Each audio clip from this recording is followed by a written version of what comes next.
नमो अर्हन्ताणं नमो सिद्धाणं नमो आयरीयाणं नमो वज्झायाणं नमो लोये सव्वसाहुणम् मङ्गलं भगवान् वीरो मङ्गलं गौतमो गणी मङ्गलं कुन्दकुन्दाद्यो जैनधर्मोऽस्तु मङ्गलम् सर्वमङ्गलमाङ्गल्यं सर्वकल्याणकारकं प्रधानं सर्वधर्माणां जैनं जयतु शासनं जैनं जयतु शासनं जैनं जयतु शासनम् अरिहंत सिद्ध सूर्य उपाध्याय साधु सर्व अर्थ के प्रकाशी मांगलिक उपकारी है। तीन को स्वरूप जानी रागते भई जो भक्ति काय को न माए स्तुति को उचारी है। धन्य धन्य तुम ही से काज सब आज भय कर जोरी बारी बारी वंदना हमारी है। मंगल कल्याण सुख ऐसो हम चाहत हैं हो मेरी ऐसी दशा जैसी तुम धारी है। हो मेरी ऐसी दशा जैसी तुम धारी है।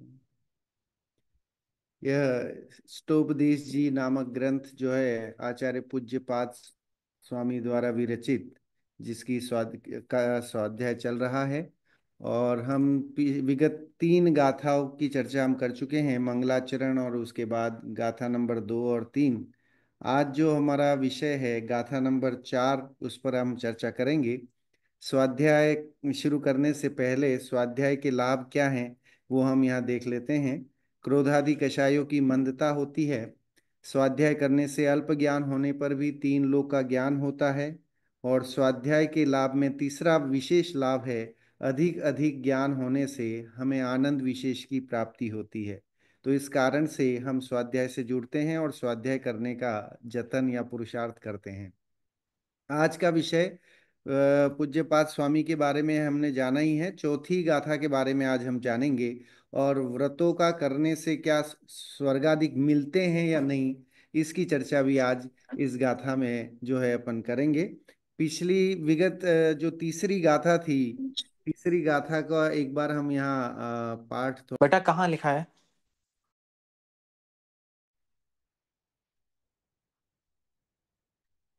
तीसरी गाथा का हमने जो है वो बहुत ही मजेदार गाथा थी। अ, वरम व्रते पदम देवम नाव्रते व्रत नारकम छाया तपस्थया तयोर्भेद प्रतिपालयतोर महान। मित्र राह देखत खड़े एक छाया एक धूप व्रत पालन से स्वर्ग गति अव्रत दुर्गति कूप। इस हिंदी पद्यानुवाद से सीधा सीधा समझ में आता है कि एक तो उदाहरण दिया था दो मित्रों का, कि एक मित्र जो है वो छाया में खड़े होकर के अपने दूसरे मित्र का इंतजार करता है, और एक मित्र जो है कष्ट झेल करके धूप में खड़े होकर के अपना इंतजार करता है, अपने मित्र का इंतजार करता है। सो व्रत करने और अव्रती रहने का अंतर बताने के लिए ये गाथा, और इसके साथ ये मजेदार सा उदाहरण जो है, आसान सा उदाहरण यहाँ पर आचार्य श्री ने प्रस्तुत किया था। तो उन्होंने बताने की कोशिश की है कि व्रत करने से कितना फायदा है। क्योंकि शुरू में पहली गाथा के मंगलाचरण के बाद फिर शिष्य का ये प्रश्न था कि भाई अगर है ना स्वचतुष्टय से ही मुक्ति होनी है तो व्रत करने की क्या जरूरत है ना। जीव के जब स्वचतुष्टय का योग बनेगा, उपादानगत योग्यता होगी, तो जीव का कल्याण हो जाएगा, है ना। तो फिर उसमें व्रत आदि करके और इतना तामझाम और इतना झंझट क्यों करें, हम सीधे सीधे जाए ना शॉर्टकट में। तो करें ऐसा नहीं है ना। व्रतादिक जो हैं वो बहुत जरूरी हैं, और वो करने से फायदा ये है कि आपको छाव में रहने का अवसर मिलेगा, है ना। Till whenever you are not getting the moksha, जब तक मोक्ष नहीं मिल रहा है तब तक आपको जो है सुखद संयोग मिलते रहेंगे, धर्म का संयोग बना रहेगा, साधर्मियों का संयोग बना रहेगा, आपकी विवेक आपकी चेतना जो है जागृत रहेगी। आप धर्म के प्रति हमेशा समझ लीजिए कि रुचिवंत रहेंगे। तो ये सब मिलना इट इज नॉट इजी, है ना, ये आसान नहीं है। तो ये सब मिलता है, उसका कारण ये है कि हमारे कार्य, है ना, कुछ ऐसे हमने काम किए हैं जिसके कारण हमें वैसे संयोग मिले हैं। तो इसलिए बहुत जरूरी है। उन्होंने बोला कि अगर हमें मोक्ष नहीं मिलता है तो मोक्ष से पहले जो स्वर्गादिक के सुख हैं वो प्राप्त होंगे व्रतादिक से। व्रतादिक करने से स्वर्गादिक के सुखों की प्राप्ति होती है। अब प्रश्न ये हो सकता है कि साहब जैन ग्रंथों में ये कहा गया है कि स्वर्ग और नरक और ये सब तो संसार के कारण है, संसार ही है, चार गति जो है वो क्या है, संसार का ही तो रूप है। तो फिर आप ये क्यों कह रहे हैं कि मोक्ष अच्छा है, या मोक्ष है ना तो कह रहे हैं यहाँ मोक्ष, सॉरी, स्वर्ग अच्छा है, ये क्यों कह रहे हैं? तो कह रहे स्वर्ग अच्छा है ये नहीं कह रहे, ये कह रहे हैं कि भाई मोक्ष में जब तक नहीं मिलता है तब तक कहीं और कुगतियों में नहीं जाना पड़े, है ना, जहां देव शास्त्र गुरु का समागम ही नहीं हो, जहां पर हमारी विचारणा बुद्धि ही नहीं चले, ऐसी कुगतियों में, ऐसी पृथ्वी का एक, जल का एक, वनस्पति का एक, ऐसी योनियों में जन्म नहीं लेना पड़े, इसलिए व्रत करना चाहिए। इसलिए नियमादिक लेकर के परिणामों को शांत करके और स्वर्गादिक की प्राप्ति परंपरा से, क्योंकि आगे जाकर के वो मुक्ति का ही कारण है, उसी की चर्चा आज विशेष रूप से जो चौथी गाथा है, मजेदार गाथा है। और वाकई मजा आ रहा है धीरे धीरे। अगर हम आप देखेंगे एक से एक गाथा जब हम पढ़ते हैं और उसका शब्द हिंदी अनुवाद के साथ और उसकी भावार्थ और आप पूरा उसको समझते हैं, तो वाकई हमारे आचार्यों की क्या थिंकिंग प्रोसेस रहा होगा आज से है ना 1500 साल पहले, वन जंगलों में बैठ करके और इन गाथाओं को पूज्यपाद स्वामी ने लिखा होगा। तो वाकई जो है वो हम सब जीवों पे कल्याण करके ही तो लिखा होगा उन्होंने। अपनी चर्चा ये वाली सारी हो चुकी थी। पिछली कक्षा में हमने 12 व्रतों की चर्चा की थी, क्योंकि व्रत के बारे में कहा था कि व्रतों से स्वर्गादिक, है ना, भोग की प्राप्ति होती है। अब दो दो चीज समझेंगे, है ना, आज अभी आगे हम भोग और मोक्ष, है ना, भोग क्या है, भुक्ति क्या है और मुक्ति क्या है, इन दोनों को जानना बहुत जरूरी है। क्या भुक्ति कहलाती है और क्या मुक्ति कहलाती है, किसका वर्ण करने से हमें फायदा है, इसकी चर्चा, इसका निर्धारण आज हम यहाँ पर इस कक्षा में जो है वो करेंगे। यहाँ तक हो चुका था। अब हम ये थोड़ा सा भावार्थ जो तीसरी गाथा का बचा था उसको पढ़ करके फिर आगे चौथी गाथा पर अपन आगे बढ़ेंगे। पढ़ लेते हैं इसको। जैसे छाया में बैठकर अपने मित्र की राह देखने वाला पथिक सुखी होता है और धूप में बैठकर उसकी राह देखने वाला जन अधिक पथिक दुखी होता है, वैसे ही सम्यक दृष्टि जीव जब निर्विकल्प दशा में नहीं रह पाता तब उसे व्रतादि पालन का शुभ भाव हे बुद्धिपूर्वक आता है ना। यद्यपि उसे पता है कि ये व्रताधिक से मेरा काम होना जाना नहीं है, क्योंकि काम जो होना है वो तो स्व कल्याण से, अपने आत्मा के जानने से ही होगा, है ना। निर्विकल्प अवस्था जो है, शुद्धोपयोग की अवस्था जो है, उससे ही कर्मों की निर्जरा संभव है। लेकिन व्रताधिक से जो है वो उनको मतलब कर भी रहा है और उसको है भी जान रहा है। देखिए दो चीजें अपन को यहाँ समझनी होंगी। अवस्था पिछली बार भी चर्चा की थी कि व्रत से पहले की अवस्था क्या है, तो अव्रत है साहब, है ना। पहला गुणस्थान, दूसरा गुणस्थान, इवन चौथा गुणस्थान में भी अव्रत ही कहलाते हैं, है ना, व्रत नहीं है वहां तो पांचवें गुणस्थान से व्रत है। तो कह रहे हैं कि अव्रत की अवस्था है पहले वाली भी। तो पहले वाली जो अवस्था अव्रत की अवस्था है, मतलब पांचवें गुणस्थान से पहले की जो अव्रत की अवस्था है, वो तो सर्वथा है, वो तो किसी भी हाल में एक्सेप्टेबल है ही नहीं, है ना। जैन होकर के भी रात्रि भोजन करे तो इट इज नॉट एक्सेप्टेबल, है ना। छना जल नहीं पिए, जमी कंद खाए, तो ये तो एक्सेप्टेबल है ही नहीं।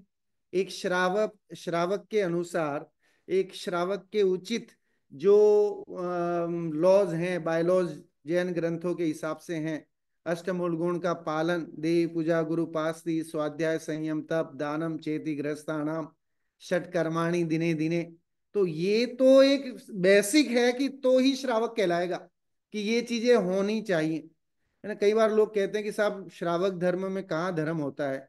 है ना, ये तो आप बता रहे हैं, लेकिन ऐसा कुछ नहीं है। लेकिन ऐसा नहीं है, देखिए दो तरह के धर्म है, एक मुनि धर्म और एक श्रावक धर्म। तो अगर हम देखा जाए तो श्रावक के उचित जो भी उसका, अगर श्रावक सम्यक्त्वी है तो उसके उचित उसका व्यवहार, उसका आचरण, उसका चर्या जो है होनी, तो वो उसका श्रावक धर्म है। और फिर आगे बढ़ेगा, गुणस्थान बढ़ाएगा, क्योंकि देखिए आप, धर्म की शुरुआत श्रावक धर्म से ही होती है ना। आत्मा को जानने की, आत्मा को पहचानने की पुरुषार्थ, जतन, प्रयास, ये सब जो है श्रावक धर्म से ही शुरू होते हैं। तो अगर हम श्रावक हैं तो हमारी स्टेज ये है कि ये भी एक धर्म है, यहाँ भी धर्म किया जा सकता है। धर्म की शुरुआत इस कैटेगरी में, इस भूमिका में संभव है। यद्यपि उत्कृष्टता नहीं है, लेकिन इस भूमिका को छोड़ना पड़ेगा। लेकिन हमें ये समझना चाहिए, कई बार लोग एकदम ही नकार देते हैं, गौण कर देते हैं कि भाई श्रावक धर्म में काय का धर्म, कुछ नहीं होता है श्रावकों में, तो धर्म की रंच मात्र शुरुआत भी नहीं है। लेकिन ऐसा नहीं है। सो इसलिए हमें जानना चाहिए कि श्रावक है, वो व्रत धारण कर रहा है, सम्यक्त्वी हो गया है, अब उसने व्रत धारण किए, पंचम गुणस्थान वृत्ति बन गया है, और अब पुरुषार्थ कर रहा है। मैंने पिछले वाले 12 जो अपने व्रत पढ़े थे, उस 12 व्रतों में जो शिक्षा व्रत हैं, वो मुनि धर्म को ही तो बताते हैं कि भाई मुनि धर्म कैसे पालन करेंगे, उसकी प्रैक्टिस तुम यहाँ कर लो, ताकि जो है वहां जाकर के और फिर मुनि धर्म तुम्हारे लिए जो है दिक्कत नहीं हो। दिक्कत तो क्या, धर्म में या मुनि अवस्था धारण करने में दिक्कत वाला काम ही नहीं है, कोई वेदना वाली चीज ही नहीं है ना। वहां तो उसे आनंद है, तब तो वो घर बार छोड़ रहा है। अगर आनंद नहीं हो, घर बार में उसे दुख लगा, वेदन हुआ, इसलिए घर बार छोड़े। घर बार क्यों छोड़े? तो कह रहे हैं कि घर बार वाले जो है उसे नहीं सुहाए, उसे लगा कि ये सब स्वार्थ के साथी हैं, और इनका और मेरा तो एक टाइम पीरियड है, उसके हिसाब से संयोग बना है, और फिर तो जो है वो उड़ जाने हैं, है ना, सब अलग अलग हो जाने हैं, तो रहने वाले नहीं है। तो ऐसी उसने सोचना, ऐसा विचार धारणा की, निर्णय किया, तब तो वो आगे बढ़ा। तो इसलिए हे बुद्धिपूर्वक वह जो है शुभ भाव आते हैं, हे बुद्धिपूर्वक आता है, और वह शुभ भाव के निमित्त से स्वर्गादिक में सुख भोगता है। नरक जाने योग्य भाव सम्यक दृष्टि के होते ही नहीं, किंतु हिंसादि सुख भोगता है। ठीक है, सुख भोगता है। नरक जाने योग्य भाव सम्यक दृष्टि के होते ही नहीं, किंतु हिंसादि अवरत के अशुभ भाव करने वाले मिथ्या दृष्टि जीव नरकादि स्थानों में भी दुख भोगते हैं। तो देखिए, छह ढाला की तीसरी ढाल में दौलत राम जी ने सम्यक दृष्टि, जो सम्यक दृष्टि है वो कहाँ कहाँ नहीं पैदा होता, या कहाँ कहाँ उसकी वो नहीं है, उसकी चर्चा छठवीं त्रय के 16वें वाले पद में की हुई है। प्रथम नरक बिन षटभु ज्योतिष, वान भवन षड नारी, और थावर विकल त्रय पशु में नहीं उपजत सम्यक धारी, और तीन लोक तिहु काल माही नहीं दर्शन सो सुखधारी, है ना, सुखकारी, और सकल धर्म को मूल यही, इस बिन करनी दुखकारी। तो यही बात जो यहाँ पूज्यपाद स्वामी कह रहे हैं कि भाई सम्यक दृष्टि जो है उसे नरक जाने की जरूरत नहीं है, वो नरक में नहीं जाएगा, और उसको ऐसी अवस्थाएं नहीं मिलेंगी। तो जो व्रत धारण करेगा, और फिर व्रत के हिसाब से जो है उसको आगे की जो अवस्थाएं हैं वो वैसे ही संयोग मिलेंगे कि वो स्वर्गादिक में भी जाएगा, तो नंदीश्वर या ऐसे द्वीपों में जाकर के और वहाँ साक्षात तीर्थंकरों के दर्शन का दर्शन लाभ लेगा, है ना। और पूजा पाठ आदि व्रतादिक में, और अपने व्रत तो वहां संभव नहीं है, लेकिन बाकी के और संयोग ऐसे बने रहेंगे कि उसका सम्यक तो पलता रहे। अगर सम्यक दृष्टि देव है तो वो सम्यक तो उसका बना रहे, और वो परंपरा से उसकी जो संस्कार जो है वो आगे उसको ऐसे ही अच्छी गति में ला करके एक दो निकट भवों में वो निश्चित ही मुक्ति की प्राप्ति कर सकता है। अतः व्रतादि का पालन स्वर्गादि सुख की अपेक्षा तो सार्थक है, इसलिए व्रतादि का पालन करना चाहिए। अब शिष्य पुनः आशंका करता है कि इस प्रकार आत्मा की भक्ति अयुक्त अयोग्य सिद्ध होगी, अर्थात भगवान इस प्रकार मोक्ष सुख दीर्घकालीन साध्य होगा, और व्रतों से साध्य संसार का सुख तो सिद्ध है। अतः चिद्रूप आत्मा में भक्ति भाव अर्थात विशुद्ध अंतरंग अनुराग करना अयुक्त अघटित बनेगा, क्योंकि इससे साध्य मोक्ष सुख सुद्रव्यादि सामग्री की अपेक्षा अब यहाँ देखिए कि भाई बेटर तो ये है कि अगर आप ये कह रहे हो तो बेटर यही है कि मेहनत करके थोड़ा सा व्रताधिक करके और स्वर्गाधिक में चले जाते हैं। मोक्ष सुख कहाँ है ना, साध्य नहीं है, आसान नहीं है, तो वो नहीं मिल पाएगा। अवान्तर बीच में प्राप्त स्वर्गाधिक का सुख एक साध्य ही होगा।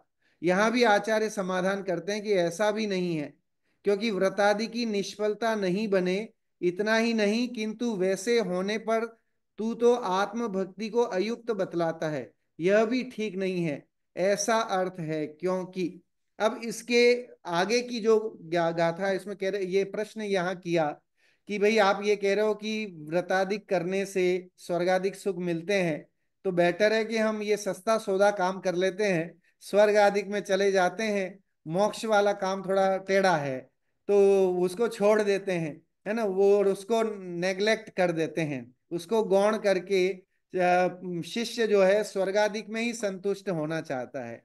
तो उसके एवज में वो फिर जो है ये गाथा, चौथी गाथा यहाँ पर जो है आचार्य श्री लिखते हैं, पढ़ते हैं चौथी गाथा।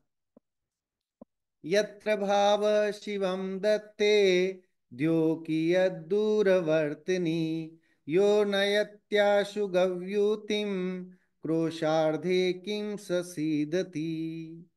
यहाँ लिखा अत्र आत्मनि विषय भाव प्रणिधानम। देखो जहां आत्म भाव भव्य जीवों को शिवम मोक्ष देता है, वहां स्वर्ग कितना दूर है। क्योंकि जो भाव है ना मोक्ष का देने वाला है, उस वही भाव से स्वर्ग मिल जाए तो कौन सी बड़ी बात है, कोई बड़ी बात नहीं है। तो स्वर्गाधिक तो इजी गोइंग मिलते हैं, है ना। व्रताधिक करने के साथ साथ अगर भाव अगर तुम मुक्ति का करोगे तो निश्चित ही, यहां लिखा ना, जिन भावों से मुक्ति पद, कौन कठिन है स्वर्ग, वहन करे दो कोश जो, कठिन कोश क्या अर्थ। देखो हिंदी अनुवाद जो उसका लिखा है सीधा सा है, सिंपल सा अनुवाद है। जिन भावों से मुक्ति पद, जिन भावों से मोक्ष का पद मिलता है ना, आप देखिए जिन भावों से मोक्ष पद मिलता है, कौन कठिन है स्वर्ग, तो उससे स्वर्गाधिक मिल जाए उसमें क्या अतिशयोक्ति है। कोई बड़ी बात नहीं है कि अगर हम मोक्ष के लिए प्रयत्न करें। देखिए आप जैन ग्रंथों में हमेशा उपदेश जो है वो ऊपर चढ़ने का दिया जाता है, उपदेश हाई लेवल का दिया जाएगा, है ना। ऐसा नहीं कहा जाएगा कि स्वर्ग ही अच्छा है या स्वर्ग सुख में, है ना, व्रतादिक करो और स्वर्ग सुख में ही खुश हो जाओ या संतुष्ट हो जाओ।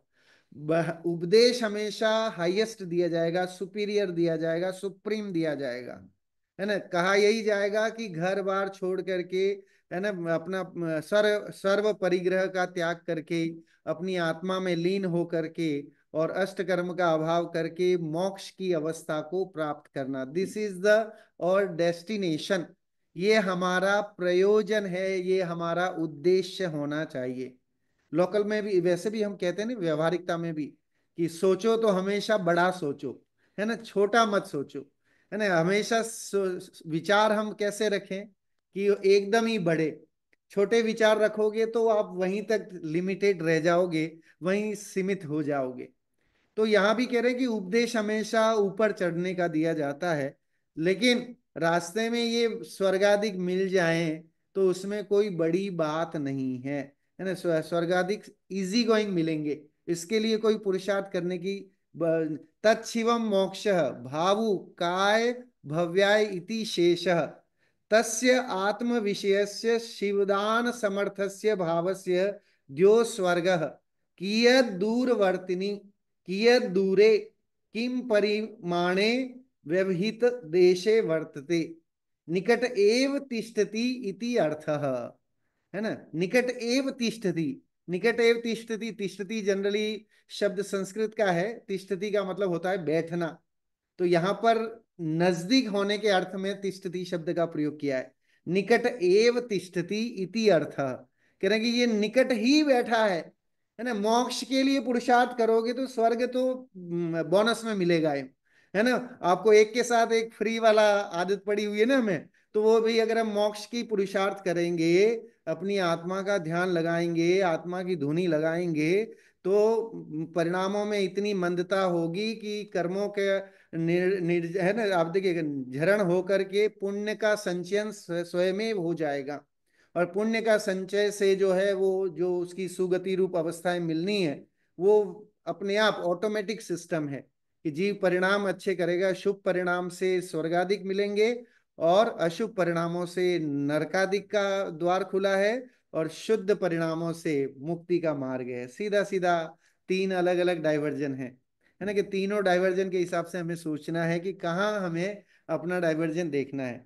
अब देखिए, पूरा जैन धर्म है ना, जिसे अपन बोलते हैं कि इसका सार यहाँ समझ में आ रहा है कि भाई अगर हमें देखना है तो मोक्ष का पुरुषार्थ हमेशा मोक्ष की बात, मोक्ष की चल रही है ना, करना हमें मोक्ष है, जाना हमें सिद्ध बनना है ना, इसीलिए सिद्धांत शब्द बोला जाता है, जिसका अंत ही सिद्ध हो उसका नाम सिद्धांत है।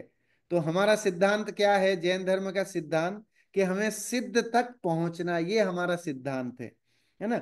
और बीच में जो पड़ाव आएंगे, है ना, अहम इंद्र बन गए या चक्रवर्ती बन गए, अर्ध चक्री बन गए, कामदेव बन गए, और भी जो भी अवस्थाएं मिल गई, तो ये तो है ना, तिष्ठति एव निकटम, निकट तिष्ठति, कि उन्हीं को मिलती हैं जो धर्मात्मा होते हैं।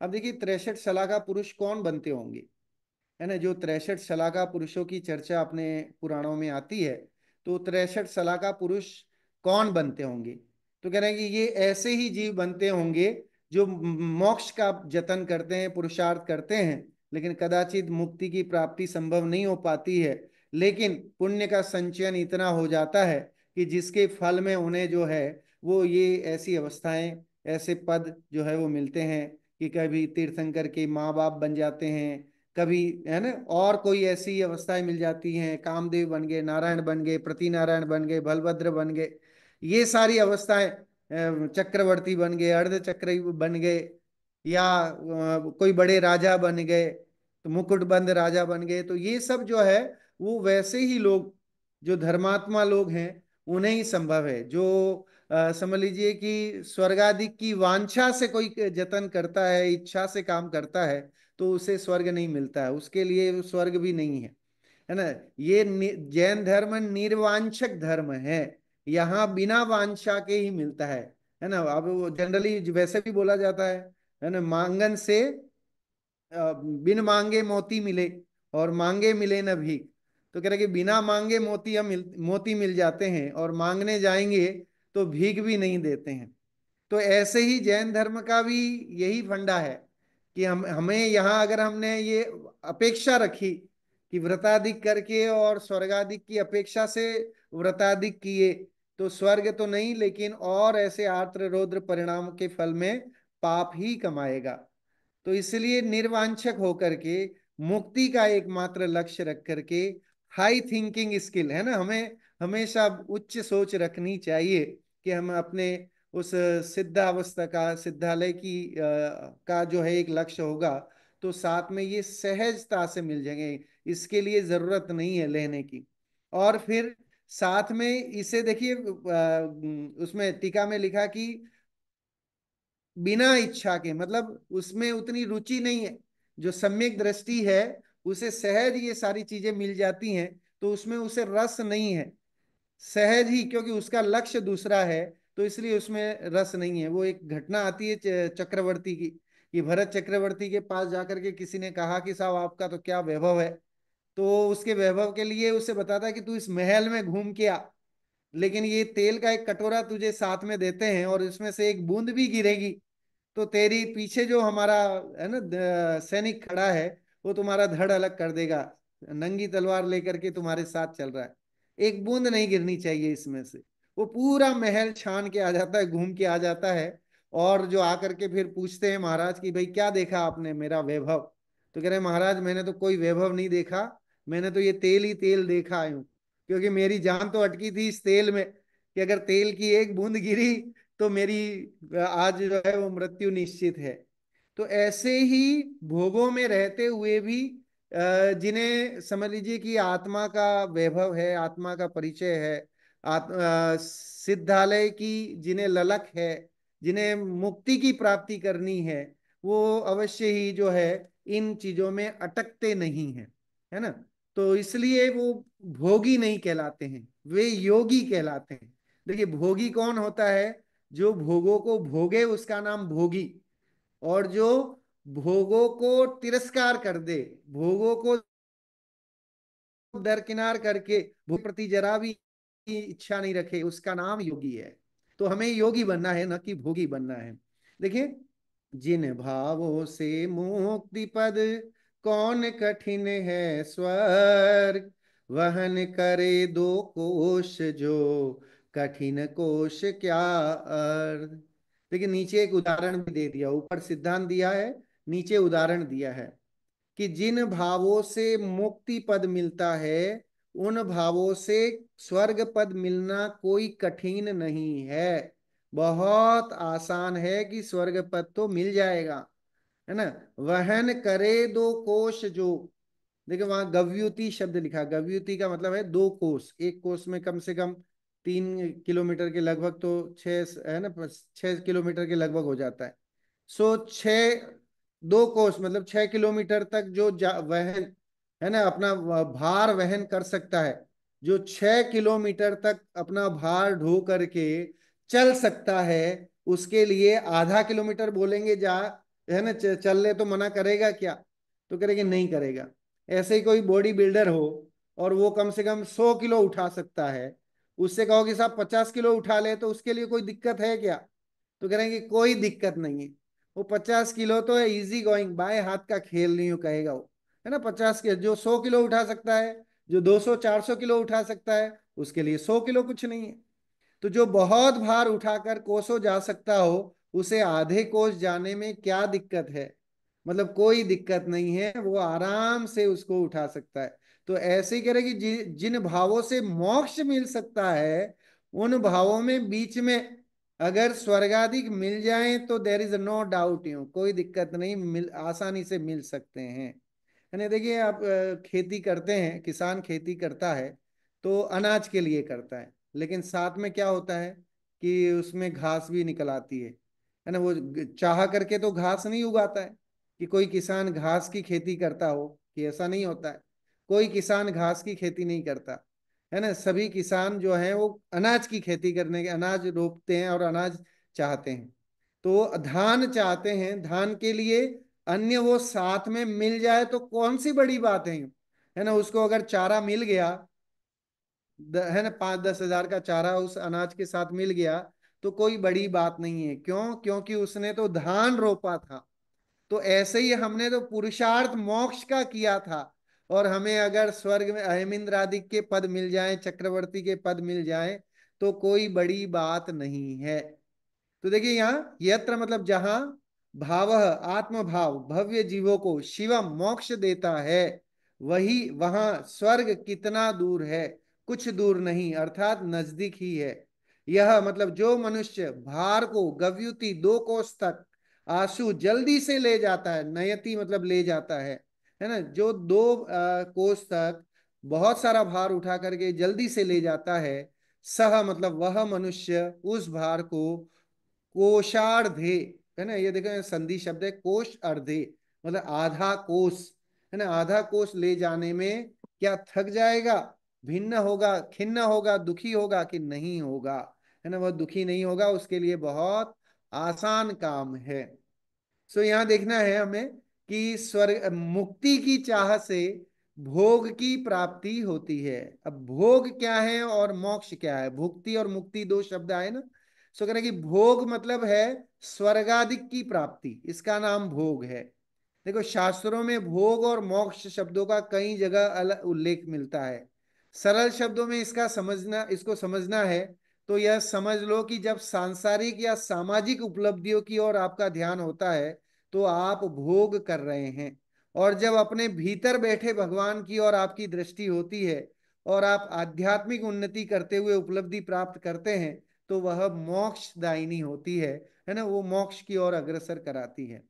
तो भोग जो है वो क्या है? क्षणभंगुर है, नाशवान है, सदा काल नहीं रहने वाले हैं।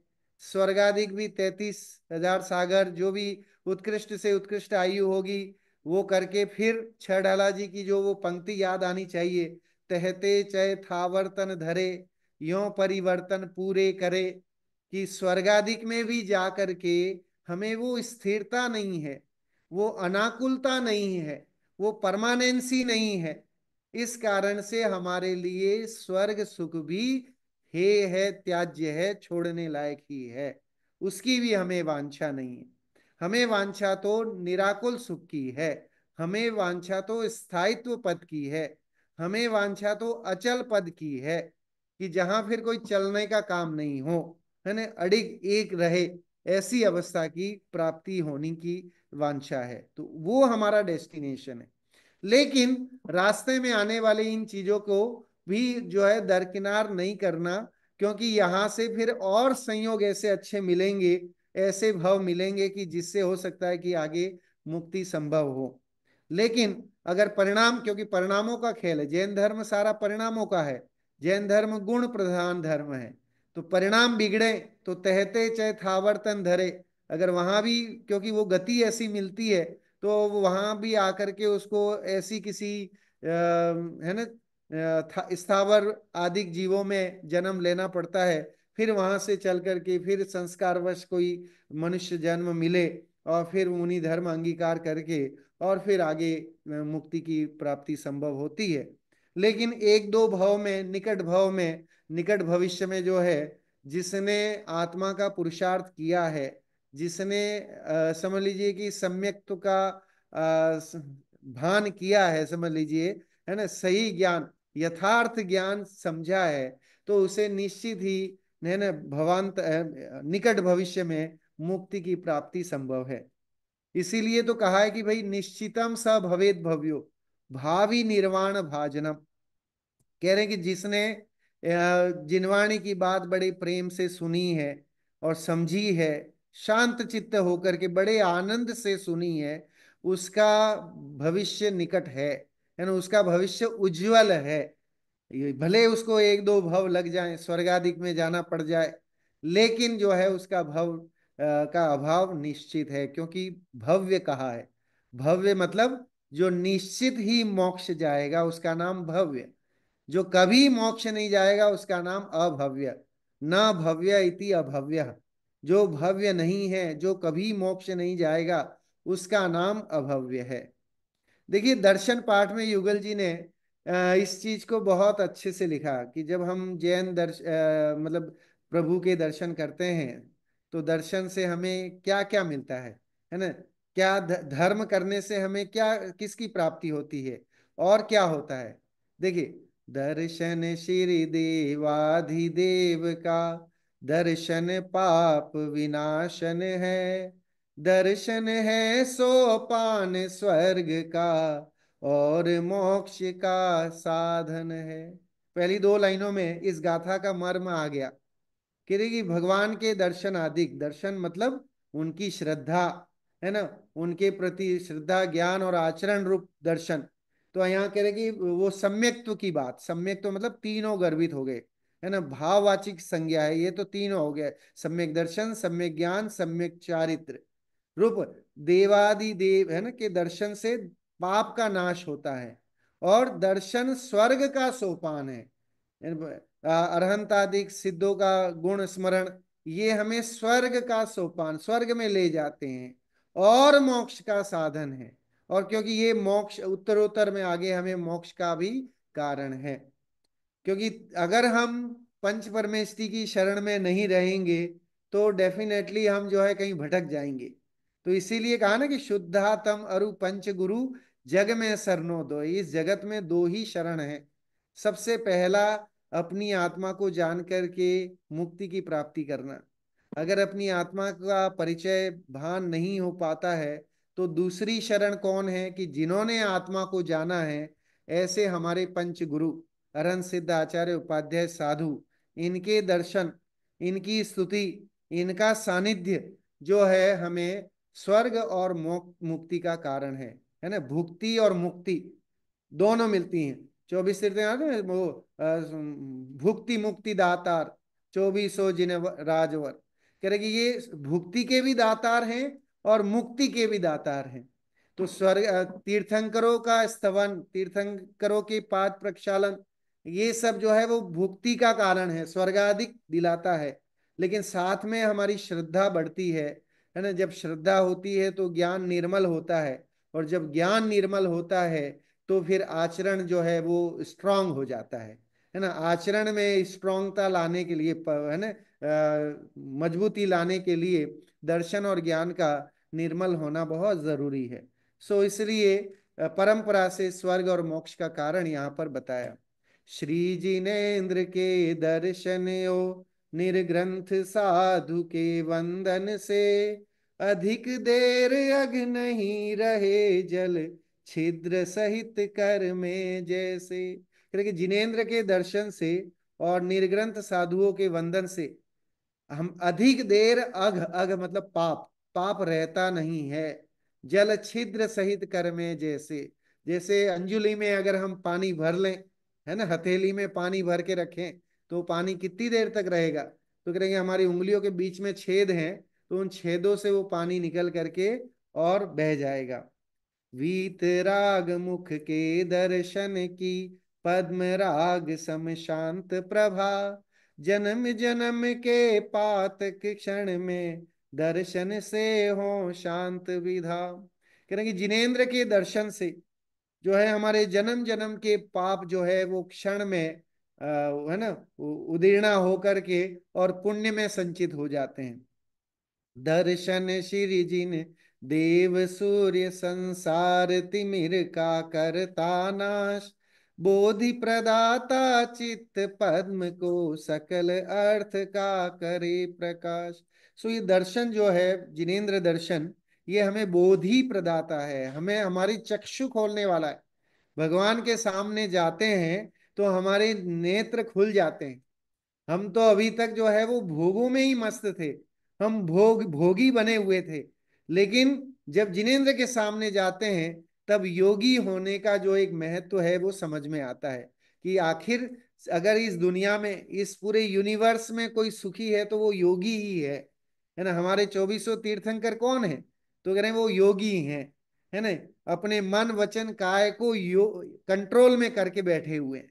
तो बोधि प्रदाता चित्त पद्म को सकल अर्थ का करे प्रकाश, है ना। आप देखिए फिर दर्शन श्री।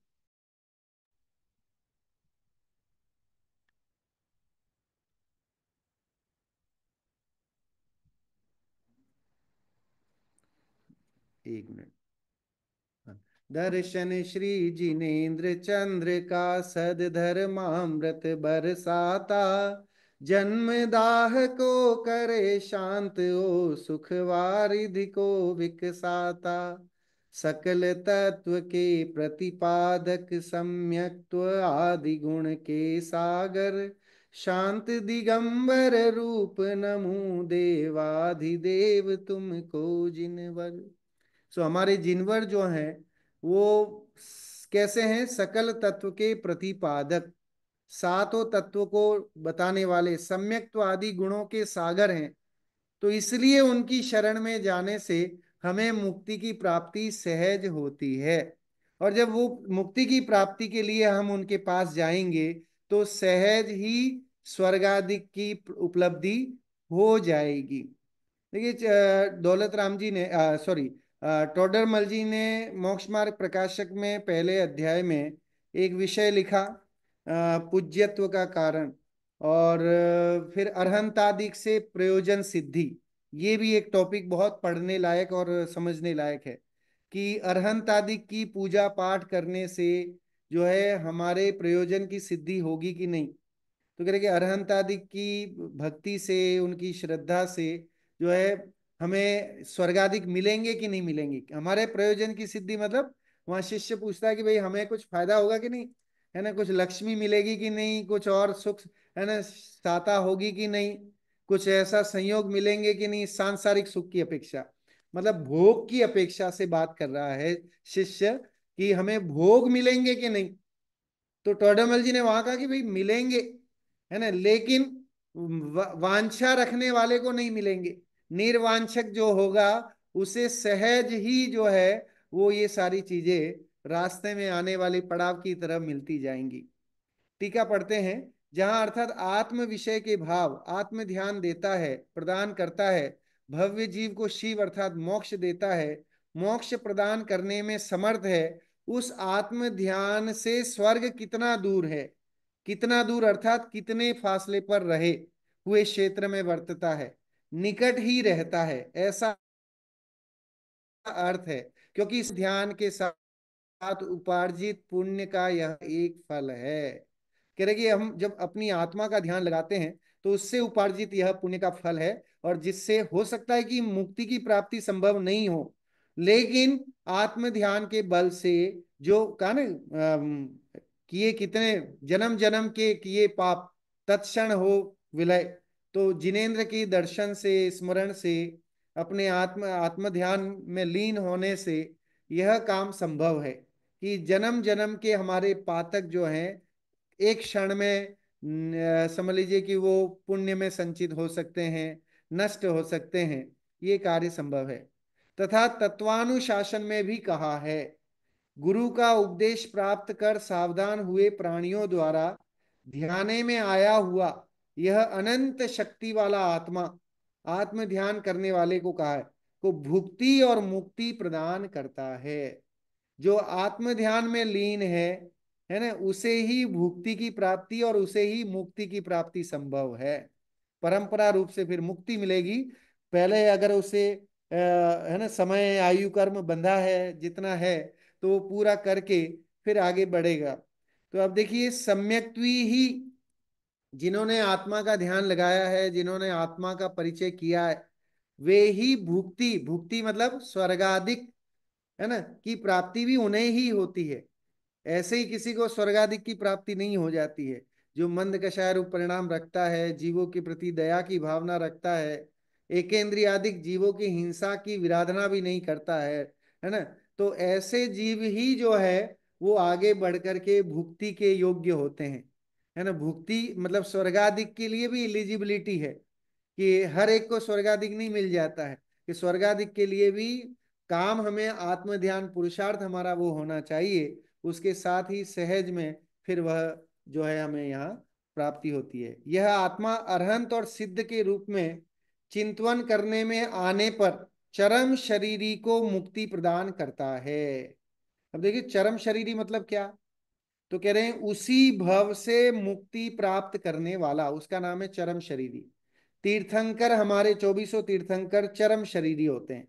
मतलब जिस माँ के गर्भ से जन्म लिया है वो अंतिम गर्भ, उसी भव से उनकी मुक्ति निश्चित है। कोई तीर्थंकर ऐसा नहीं कि तीर्थंकर बन गया, है ना, और फिर वो उस भव में मोक्ष नहीं गया और दूसरे भव में जाएगा, कि उसी शरीर। तो चरम शरीरी जो होते हैं उन्हें ही मुक्ति की प्राप्ति होती है।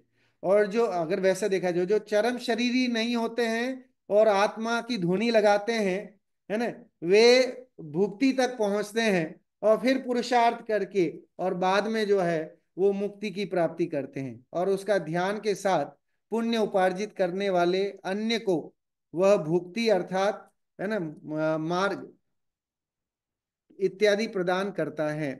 इसी अर्थ को दृष्टांत द्वारा स्पष्ट करते करके कहते हैं, जो अर्थात भार वाहक ले जाता है, क्या अपने से उठने वाला भार कहाँ तक, 2 कोस तक, किस प्रकार, शीघ्र मतलब जल्दी से, तो क्या वह अपने भार मतलब वजन को आधा कोस ले जाते हुए खेद पाएगा, दुखी होगा कि खेद नहीं पाएगा? ऐसा अर्थ है, क्योंकि महाशक्ति में अल्प शक्ति का समावेश भली भांति घटित होता है। कि भाई हम कहते हैं ना, हाथी के पांव में सारे पांव समाहित हो जाते हैं। तो उसका मतलब यही है कि भाई महाशक्ति है, अगर हमारा उद्देश्य जो है वो हमारा उद्देश्य मुक्ति की प्राप्ति है, तो सहज ही ये स्वर्गाधिक मिलना ये उसके साथ है। महाशक्ति वाले को अल्प शक्ति सहज ही होती है। जैसे बताया ना कि 400 किलो उठाने वाले को 100 किलो उठाने की ताकत तो है ही है। 4 व्हीलर चलाने वाले को जिसको लाइसेंस मिला है, उसको 2 व्हीलर के लिए लाइसेंस की जरूरत इंडिया में तो नहीं होती है ना। यहाँ यूएई वगैरह में तो दोनों ही जरूरत पड़ती है। लेकिन कायदे से देखा जाए तो महाशक्ति वाला जो होता है उसे अल्प शक्ति के लिए सहज ही मतलब वो हो जाती है। जिसने एमए किया है, इट इज अंडरस्टूड कि उसने बीए किया ही है। जिसने बीए किया है मतलब वो 12वीं पास तो है ही है। 12वीं पास करने वाले ने 10वीं तो पास की ही है। और 10वीं वाले ने और नीचे की कक्षाओं को पास किया ही किया है। एक बार ऐसे ही हुआ कि भाई वो जो है किसी घर में बिल्ली लाए, तो दो बिल्लियां लाए, तो एक बड़ी बिल्ली और एक दूसरी छोटी बिल्ली। तो अब वो जो घर वाले ने उससे बोला, दरवाजा बनाना था, दरवाजे में भाई वो जाएगी कैसे। तो घर में धनी ने बोला कि भाई ऐसा करना, दो गेट बनाना उनके लिए, दो दरवाजे, बड़ी बिल्ली के लिए बड़ा दरवाजा और छोटी बिल्ली के लिए छोटा दरवाजा। तो वो भी चक्कर खाने लगा, है ना, जो बढ़ई आया था कि ये कैसा मूर्ख व्यक्ति है ना, मैं अगर बड़ा दरवाजा बना लूं तो छोटी बिल्ली तो अपने आप को उसमें घुस जाएगी, चली जाएगी।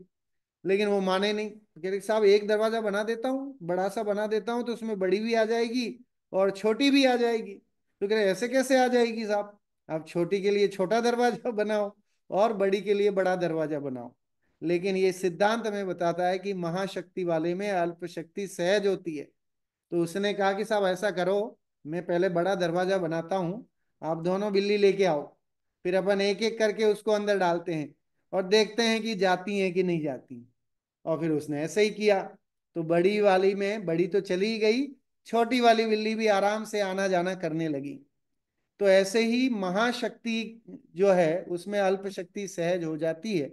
इसमें कहीं कोई दिक्कत, और बहुत सहजता से और बहुत अच्छे से इस उदाहरण को यहाँ पर जो है शिष्य के प्रश्न के समाधान के रूप में आचार्य श्री ने यहाँ पर इस गाथा के माध्यम से प्रकट किया है। सो हम सब भी जो है इस गाथा से सीखें कि हमारा उद्देश्य जो है वो हमेशा बहुत हाई होना चाहिए। कभी भी हम छोटा नहीं सोचें, है ना, बड़ा सोचने की बात रखें, मुक्ति की प्राप्ति का लक्ष्य रखें, तो सहज ही स्वर्गादिक की प्राप्ति, है ना, रास्ते में आने वाली अनुकूलता है तो सहज हमें मिल जाएंगी। इस प्रकार आज का विषय यहीं पूर्ण होता है। हम सभी मुक्ति की प्राप्ति करें, इसी मंगल भावना के साथ बात को विराम देता हूँ। जय जिनेन्द्र। सभी जिनवाणी स्तुति के लिए खड़े होंगे।